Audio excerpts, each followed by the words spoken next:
Hey everyone, Inner Book Reader here. Today I want to talk about Last Time Standing by Lauren Ho. Sorry if my voice is a bit weak because I didn't sleep very well last night. But I got this book from a book exchange place where you can bring your own book and then exchange them with any book from the shelf on the store. And I honestly didn't expect much of it despite seeing it often on the store. But it's actually quite a fun read. Our main character Andrea Tang opens up the story with a dramatic monologue about Chinese New Year. A tale of woe for the single lady, as the main character said. For desperate times call for desperate measures, and there is no period of time more desperate for single Chinese female over the age of 30 everywhere than the annual Spinster Shaming Festival, aka Chinese New Year. She had to go to the big family meeting for her great-grandmother's birthday, and there she had to deal with relatives that was never raised with the concept of personal boundaries and privacy. So she had to deal with passive-aggressive cheer, backhanded compliments, and unsolicited advice by relatives that at the same time humble brags about their family's achievement while wearing gaudy accessories and making a competition out of who had the most miserable fate between the family. In that family gathering, she learned that her other cousins had gotten married.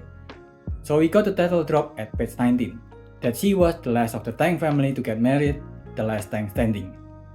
And as the main character has mentioned at the start, not being in a relationship at her 30s itself is already taboo in the family, so being the one and only that is not in the prospect of marriage is worse than a cardinal sin. The main character, as you might have realized, is a bit of a mess. Despite having done everything her mother had asked her, perfect grade, perfect job, she is still considered very much a failure of the family since she's at her 30s, didn't even have a boyfriend, and worse, no grandchildren in sight for her mother to brag. So because of the way the family treat her, she has a very low self-esteem. The book then took Andrea and us on a journey. We are going for a ride in this book. For one reason or another, she got into multiple relationships at different times. One of them is from her impulsively joining a dating app called Spong, which goes about as bad as when you invest on a premium product called Ding Doing. She basically got scammed there. Another from her friend who hijacked her identity and got her on Tinder, where her friend also teach her about photo manipulation and maybe even some data manipulation. Then she also had to deal with her rival at the office, the guy her mother tried to set up with, and a tycoon from Indonesia she met from another friend. It's basically reverse harem rom-com, where usually the guy is the one who had to choose which girl will become the potential main partner, like Lovina or Domestic Dumpster Fire. And for the storytelling itself, the pacing for the most part is really good. There's a lot of things being set up subtly in the story, a lot of them to make it clearer which one is the main husband or the main character, since most of them have well placed, I guess, red flags for them, for lack of a better words. The main character herself is a walking talking red flag, so I don't know if I should use red flag there. I mean, she's more of a blaringly loud red siren than a flag with how messy she is. But anyway, it's quite clear who the final coupling are going to be right from the get-go with how the chemistry of the characters are written. I do kinda hope that it's not as crystal clear as the book depicted this relationship, but I guess this is still a 90s rom-com kind of story instead of a harem manga. And if you like a little bit of dark comedy with a really messy main character, I think this one will hit the spot. A lot of the joke kinda reminds me of 40-year-old version, but with different set of characters and scenario. Instead of 40 years old white dude, it's 34 years old Chinese Malaysia woman.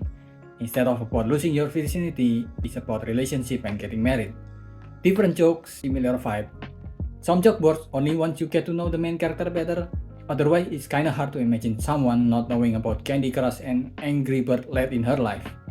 I never played both of them since I'm colorblind, but in an office space, it is basically unavoidable to have a few friends who are so into them they spend more time in the toilet than necessary. But in the end of the day, it kinda works since it's such a mess. It is also well written with a lot of good singers for those who like one-liner. Here's a couple of them. It was optimism in its purest form, the scary untethered to reality kind. Valerie is not impressed by money. She's way more superficial than that. She's impressed by good look and class. The book also really captured some of the weirdest Asian culture that a lot of us inherited. Saving face, aka humble bragging about having one of the seven sins, pride. It is quite possibly one of the most useless non-personality traits that have no reason to stay around. Then couple that with another non-personality trait that needs to go away, where daughters are failure of a woman if they didn't get married and give birth, and mothers are failure of a woman if their daughters didn't get married and give birth. And we got this story. A much more common story than you think, and what makes it more obvious in the book is how much of it is just there no matter where you are in Southeast Asia. In Singapore, where the story took place, in Malaysia, Indonesia, Philippines, and even India. But it is, of course, not the focus of the story, it's just the background of the story. The story itself is not that serious. A lot of them are just there to make the characters more relatable to the reader. What takes me out of the story for the most part is honestly something that I didn't expect. The main character having a job. I don't think the author know what lawyers do since there's not a lot of that being done at all even when Andrea is in the office. And we see her at the office quite a lot, since it was where a lot of key scenes are being played at. But even so, most of the book while reading it in my head there's always a voice going, "Ain't no way these people have jobs." Because of how much not work activities these characters are having at the office. In my head, I know that the author most likely didn't put them in the story since not only are they not the most engaging story, but they also don't fit narratively in the rom-com. But most of the book, it felt like reading university student role-playing about having a job and being successful at it. It is at the very least feel like a cartoon interpretation of the opposite of extremely overworked, which is all the more weird since the book kept going about how the main character, the last thing standing herself, is supposed to be on the list of top 40 most influential lawyer under 40. But again, it's a story not meant to be taken too seriously. It's just something that I unfortunately noticed quite early and unfortunately stuck with me for the rest of the book. There are also parts of the book where the pacing is a bit too slow, especially since it's been set up from the beginning of the story that only one guy have a different chemistry with Andrea. So around the end part of the book, it felt like there's too much padding added to the journey the character have to reach the ending. Most of it is safe because while the book is mostly a rom-com with a bit too much will they won't they on the relationship of the character, it also put a lot of emphasis on Andrea's journey as a character. The storytelling also had this diary kind of vibe going on with it.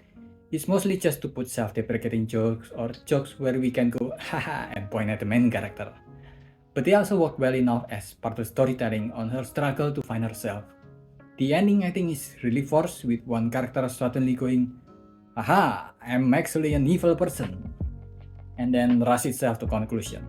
But I quite enjoyed the journey it took to get there. If you are looking for a light-hearted 90s rom-com with a bit of dark comedy, hopefully not too relatable messy main character that had too much self-consciousness and liked to degrade herself with self-deprecating jokes, this book did a great job at it. It's not mind-blowingly good and there are a few flaws here and there, but there is a vibe to the story that makes me feel nostalgic about 90s rom-com and I had a blast reading it. I give this a 3. What do you think? Are you gonna read it? Did I miss anything?